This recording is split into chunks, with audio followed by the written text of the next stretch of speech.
I'm Bill Savvidis. I'm a software engineer for Camelot LS. Actually, I lead the front-end team, for which I'm going to talk about a bit later on. I've been doing software engineering for the past 6 years. I have worked in various domains. Some of them include insurance, betting, retail, and some learning platforms. And lately, I have been engaged with gaming. So far, for most of the years, my expertise has been with React-based applications, and actually with web applications as a general. And that has changed lately when I moved back to Camelot some months ago, and I joined a new domain, totally new domain, for which we're going to talk about a bit. It has to do with web game development and how different this is to the usual web application development that we are doing, most of us are doing in our careers. So first of all, a little bit of background for what Camelot does and what we started doing lately. So Camelot actually provides solutions in for various customers around the world. We create web and mobile applications for our customers. And until recently, the games that the customers were using were not built by us. They were built by third-party companies. But we decided that it's better to move this in-house. So we have created a fully functional team that creates games, and we're now expanding it. And we had to deal with who would man this team. And initially, that has been a challenge, and still is actually, but it turns out that people that have experience with application development can easily fit to a team that implements games. And actually, a lot of people with no gaming experience whatsoever have joined the team and have added value to us right away. And we're going to talk today actually about the similarities and the differences between web game development and web application development. And I think that when I also joined the team, I had this big question mark. Is it that different? Is it so much of a challenge? Or does this experience that I have gained all those years, is this experience enough for me to cope with everything that, every challenge that might arise when we are developing the games? So first of all, what is a web game? I guess that most of you are familiar with games, and you are familiar with web games as well. These are the games that we play on browsers, sometimes in our mobile devices as well. For example, my favorite one had been Tribal Wars. I don't know if you have ever played this game. There are games that utilize WebGL, which is the way that the web browser can communicate with the GPU actually in order to create all those nice graphics that we see. Sometimes games are created using Canvas, HTML5 Canvas, mainly when WebGL is not available for us. And usually in a web game, the player interacts with the game, performs actions, takes different decisions, and the game evolves as the player plays the game. What we are doing in Camelot actually is a specific type of games. We call them instant win games, and they are like scratch card games that you can go buy in your local store. You scratch them and the result is revealed to you, but they are digital. You can imagine that we can have games that are real scratch games, or someone ideates on a new game and creates an idea based on that. So what the games actually, the instant win games actually do is that the user buys a ticket. It's like they are buying their scratch card. They're presented with an animation. It's like they're the same thing when they scratch the card game. The animation sometimes, most of the times, is not influenced by the user's actions, actually. And we will talk about it a bit later on. The outcomes are usually predefined. Sometimes the animation may be influenced, but the outcome is not influenced. The outcome is predefined when the user actually buys the ticket. So the main thing that I was thinking about when I was joining this team is how different is the processes how different are the processes that the team follows in comparison to what we were doing in the past. And it seems like from the phase of the conception of the game to the design, the development, the testing, the shipping of the game, most of the things are quite similar, actually. So we're going to take a walk through the different processes, the different parts, the different phases of a game development. And we're going to talk about the similarities, which are outstanding, actually, and some differences in each area between web game development and application development. So, first of all, the first part is that there is this product team that ideates and conceives some ideas. They try to write a brief that contains the main rules, the specifications of the game, any restrictions that might appear. And it's quite similar to when a product team creates an epic for a feature for a web application. So it's the basis of what the requirements are. The next thing that we do is that we design the game. There is, at least in our team, there is a dedicated design team that has the purpose of translating the requirements for each game into interfaces that are meaningful for the user. And it's quite the same, again, with a web application that someone tries to develop.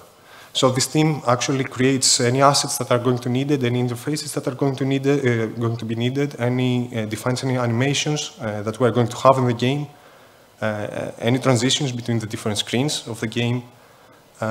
They try to create a prototype for us, sometimes using the tools that most of us are accustomed to when we see some mockups, for example, for a web application, Figma, let's say.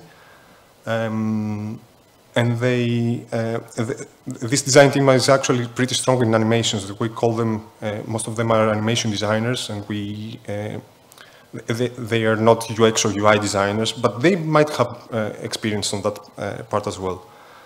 As I said, tools are the same. We use pretty much the same tools. Figma, for example, fits very good for game design as well. By the way, as far as designers are regarded, as I said, UI and UX designers with nice animation skills really fit in such positions. They have the creativity and the UX mind that helps with dealing with any problems that arises when we develop games. UX actually is not that huge of a concern for a game, and the reason is that the game, as I said, is something that is predefined. It's quite small in comparison to a full feature of a web application. The routes that the game is going to take are concrete, and there is not that much that the user can interact with, actually change the influence, to influence the outcome of the game. So the user will usually click on some buttons, one or more buttons, so the animation is going to run, and it's mostly about the UI elements that make the fuzz in a game. And as I said, we usually tend to have animation designers, not UX UI designers, although I have seen great UI designers, for example, join the team and perform in a high level. So how do we work in our team? Actually, we work with Scrum, and we have been working with Scrum in all our projects all along, and it's quite familiar. I guess that most of you are also familiar with Scrum methodologies. So in our team, we work on 2-week sprints. We create epics, but we tend to treat each epic as a separate game. As I said, the game is something smaller than a huge application. You can regard it as a small feature of your applications. There are cases where bigger games might appear. We split them into smaller epics in order to handle the workload there. We create a backlog. Most of the things that we create in there and we add to the backlog are stories that have to do with the different interfaces of each game. For example, each sub-game that our game might be a separate story, and some tickets that have to do with the functionality. And we also have tasks that we create that have to do mostly with any investigations, research, spikes that we have to deal with, and all the process of releasing the game. And just like anything that has to do with software, bugs are everywhere, and we also have bugs. we tend to, we have a QA process, I'm going to talk about it a bit later, that finds bugs. We treat them just like we would treat them in a web application. We create a task, we describe the bugs, we bring them in our sprint and solve them. We do the refinement just like every team does. We do the planning just like every team does. We have introduced the demo just like most of the teams do, and we also have a retro at the end of each sprint to discuss any problems. So ways of working, for me, it's exactly the same as it would be for anyone that works on a Scrum team. I'm going to talk about a bit about testing actually now. So we have all kinds of tests once again, and the first part is that we have unit tests in order to verify the scenarios that we create. So just as a background info, we have some generators of scenarios, and you can imagine the scenarios are the different numbers that may appear in your screen when you are playing the game. And the first thing that we do, even before we create the actual scenarios and we create the user interfaces, is that we create validators for those scenarios. So we need to make sure that all the rules that are being described in the rulebook of each game are respected. These validators, these unit tests, actually they contain functions. They are pure functions. They take a scenario as an input. They validate that it's correct, and they return this information for us. And by the way, scenarios is the only thing that is being generated in our code base in the front-end part of a game. This is what we really need to test in terms of business and rules that we need to adhere to. All the rest are actually user interface. They are components that are being displayed for the user, and the user has limited interaction with those components. They cannot do a lot of things apart from clicking some buttons and wait for the animation to run. So unlike unit tests that would test the user interface in web applications where we usually verify the existence of a text, or we verify that clicking a button changes some part of the state, we do not have that much of a complexity, let's say, to test in here. But we can do what we usually can do in tests actually is verify the actual UI, pixel to pixel, let's say. And there comes our automation testing. So we've got different tests that have been automated. First of all, we've got the constraint tests, as we name them. And we verify with these tests that the rules are respected, and we also gather some stats based on the different scenarios that might occur, that we have created, actually. So we verify that, for example, the near win percentage is close to what is expected with those tests. We've got functional tests, we've got exhaustive tests that test every scenario that might be created. This can be like, I don't know, 1,000 scenarios for each game, or a huge number of them. They do take a lot of time, they're not run the whole time. We run smoke tests, just like they are actually a subset of the exhaustive tests, and they run some random scenarios from each tier that we might have in order to verify that the results are correct. And we also have different tests for mobile, most importantly testing the different screen sizes and orientations for the screen, for the device, for the application. We also have a manual testing running in sprint and at the end of the delivery of the game. So everything that adds functionality to the game is being tested from our team, just like it would a feature or a small part of a feature would be tested before being merged to the code base. We run specific test cases that are common for all games. You can imagine that there is some functionality that's being shared across games, actually. And we run other scenarios that are different between each game, because each game has different rules, has different UIs, user interfaces, and stuff like that. We also test end-to-end before releasing the game. And as part of the manual testing, we try to cover pretty much everything that the user might want to play the game on. So any kind of device that is being supported, different browsers, different operating systems, various resolutions, and stuff like that. When we develop the actual game now, as part of the software engineering part, we are using the same techniques that most of us use in applications as well. So we've got branches that can be regarded as feature branches. Let's say they are based on the user story that the team implements. They contain smaller increments, actually smaller than what the branches for a web application contain. We have the same code review process that we have in all of our projects. We've got the same tests for the code before we merge it in our code base. And actually, for me at least, this was the first time that I have seen some kind of test-driven development going on. As I said, we write tests that validate the scenarios even before we have the scenarios in our hands. So we write the tests, then we create the generator for the generators for the scenarios, and when we generate the different scenarios, we run them against the already written tests in order to verify that everything is there. For me, that was a huge change, a huge new experience there. Just a quick note for the release process, we still do U18 and CAT for our customers.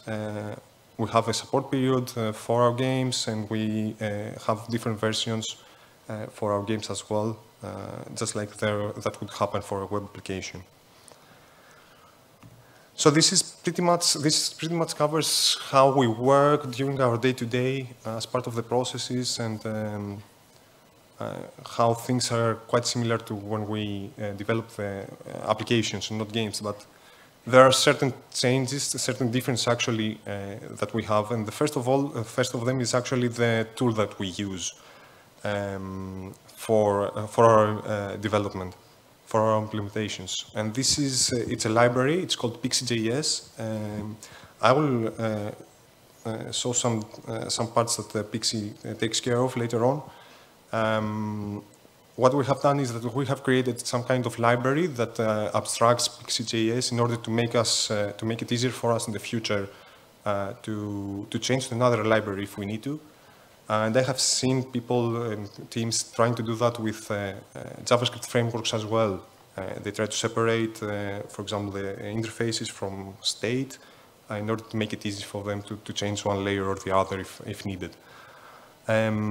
So we have created this abstraction. We have kind of API that we use. It contains different components and helper functions that we use.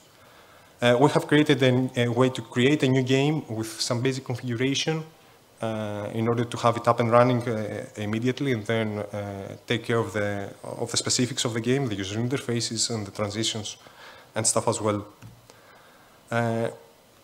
We have a basic structure for all of our games, and it's pretty similar to what someone would find out in an application. So we've got the state managed somehow. We've got some styles, and I'm going to talk about styling in a moment. We've got the different assets that we might use in the application, images, sounds, and stuff like that. And we've got any utility that we might want to use. And as far as state is concerned, there are a lot of ways that someone could manage state in a game, depending, of course, on the needs and what the game is about. And we actually use Redux, and I guess most of you are accustomed with Redux as a state management tool. We've got limited things to manage, usually in a game. Mostly has to do with the progression of the player in the game, and anything that has to do with the UI, menus that are open, dialogues, panels, and stuff like that. And we also track what happens with transitions in order to react to any transition that changes, for example, and allow the player to continue the game. So what is this Pix JS library that we're using? It's something quite similar to the libraries and frameworks that we use for application development. So quite similar to what React is, what Vue or Angular is. It's not a framework. It's a library. I know that's a huge discussion that would take hours to resolve, if it would be resolved. It's a library that allows us it's actually a rendering system for us. It uses WebGL. WebGL is actually the way that the browser can communicate with the GPU. And it allows us to have fast rendering. It allows us to display effects to the user. We can apply filters to what the user sees. And filters can be, I don't know, anything that changes the visual, blurring, or creating some noise for on the user interface. So Pix JS is actually a library that supports 2D visual content. It supports graphics and text. But it's not a framework.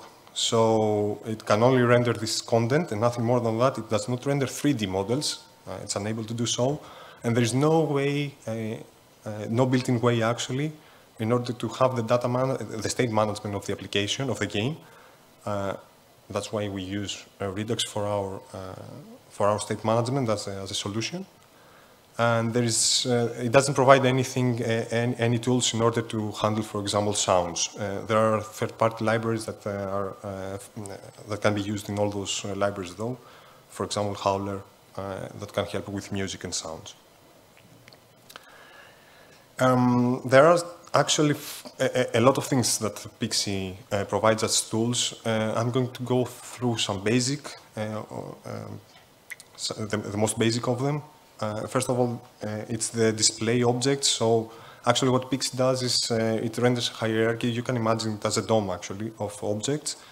And this is anything that can be rendered by Pix, by the engine. So Pix displays containers. I'm going to explain what containers is. It can display sprites.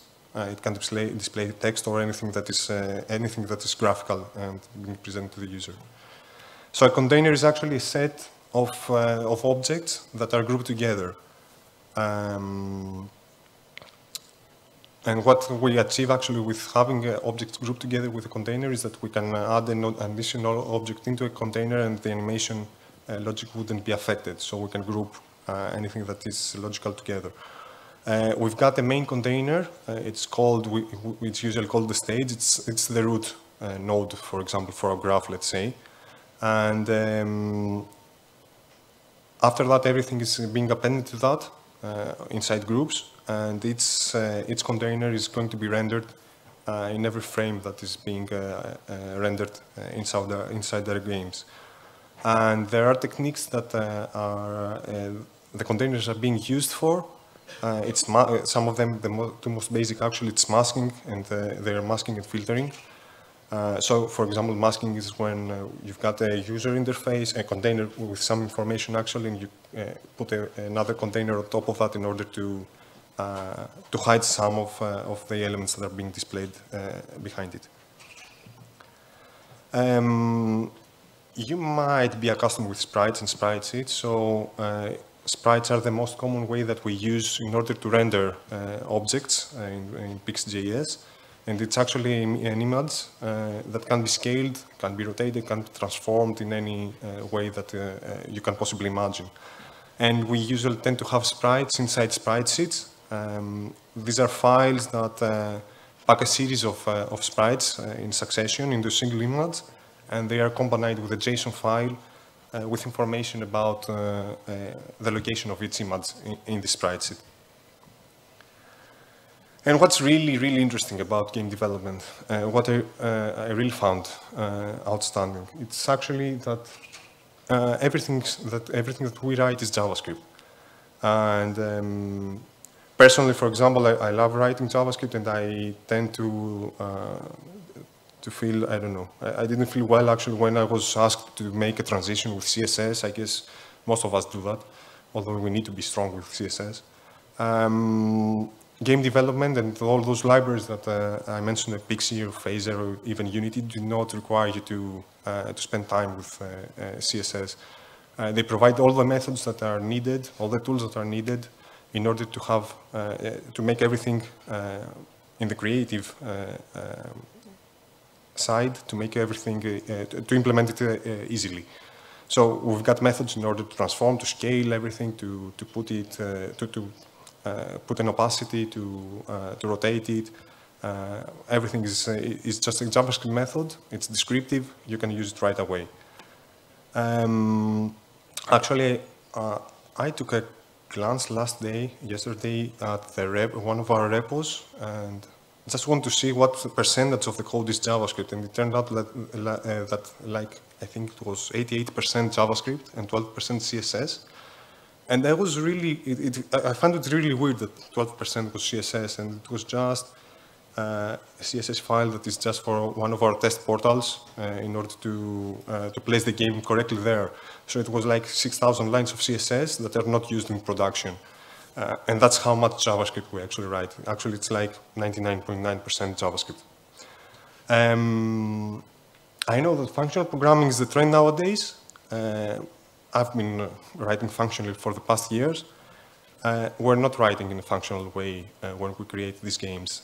There are ways to use that. We're not using it. Most of the libraries that are being used work better with object-oriented programming, and this is what we follow as well. So if you were to take a look at our code base, you would be seeing a lot of classes and this keyword all around the code base as well.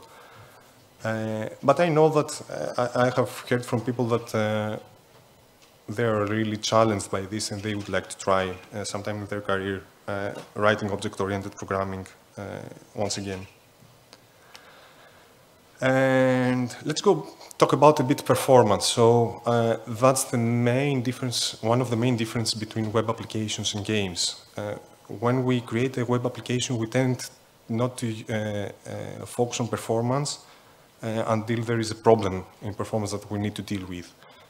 We rely a lot on the frameworks and the libraries in order for them we allow them to optimize performance their way, to render the screen when they think like the screen needs to be rendered. So until the problem appears, we usually tend to skip thinking about performance. And actually, web applications are not that complex when it has to do with performance, as far as at least animations are concerned. We've got basic things animating in a web application. They're usually loading screens, skeletons, placeholders, some hover effects here and there, but nothing more than that. And that's quite easy for the browser to cope with. But this is a concern for games, because you can imagine that games are full of animations. And animations are actually, I don't know, let's say, the main thing for a game. So once we've got the idea of what a game should look like, one of the main concerns is it going to be performant or not? What is the fallback scenario from our side? Is it going to be something that is going to be solved with a code solution? Are the designers going to need to redesign something and provide something that is not requiring that much of an animation? So a lot of questions that we need to answer even before we start implementing. Pix JS actually, as I said, utilizes WebGL. It falls back to Canvas when the device is not able to handle hardware acceleration. In both cases, games might become unplayable. And you can imagine that when you are in a web application, you might scroll through the page. It might be a bit slow, but the page will eventually load in front of you. With games, losing a lot of frames, that makes the game experience not acceptable, actually. So we need to make sure that we have a way to make sure FPS limit is kept in a good number. And one more factor that we need to take care of for each game is the size of the game. So we cannot have games that are a lot of megabytes in size. We have to optimize assets and the code base as well in order to keep it as low as possible. I cannot give exact numbers, but you can imagine just a handful of megabytes per game. So I have been talking about IWGs, the games that we build in Camelot. Do all these things apply in any kind of game development? And I would say yes. Building a bigger game is actually similar to building a smaller game or to building a web application. You just need to scale everything up. You still design the game. You need to treat the parts of the game as features. As I said, an IWG is a small game, but you can have a game that is like, I don't know, a AAA game, let's say. You can apply any kind of way of working you wish, Scrum or whatever it is. You develop and test the game and you release it. So it's the same exact procedure as would happen with a smaller game or a web application as well. And why should someone switch to game development? Well, first of all, it's fun. It's creative. I know that web applications can also be creative and artistic, but you can imagine that the freedom that a game designer has, an animation designer has, is actually unlimited. You can have any kind of colors, any kind of animations, transitions, images in your game. So yeah, I would definitely vote for that. And as I said, if you want to write less CSS and more JavaScript, that's your chance. I think that nobody in the team has written a line of CSS in the past months. And I know that this is a concern for anyone. Everybody wants to write more JavaScript. It's a challenge. For me, it has been a huge challenge. It's a challenge for everyone, I guess, to vastly change the domain that they are used to. So moving from application development to game development and switching from one of your favorite JavaScript frameworks into Pix JS or Phaser or whatever, it might be a challenge to overcome. But I guess most of us are up for challenges. And it's a domain that is not people have not explored yet. So especially in Greece, there are not a lot of companies and studios that create games. There are just a handful of them. Of course, in Camelot, we are also exploring this domain from the beginning right now. But it's always nice to go, it's always a challenge to go explore a path that is there and nobody has gone through and find out your ways through it.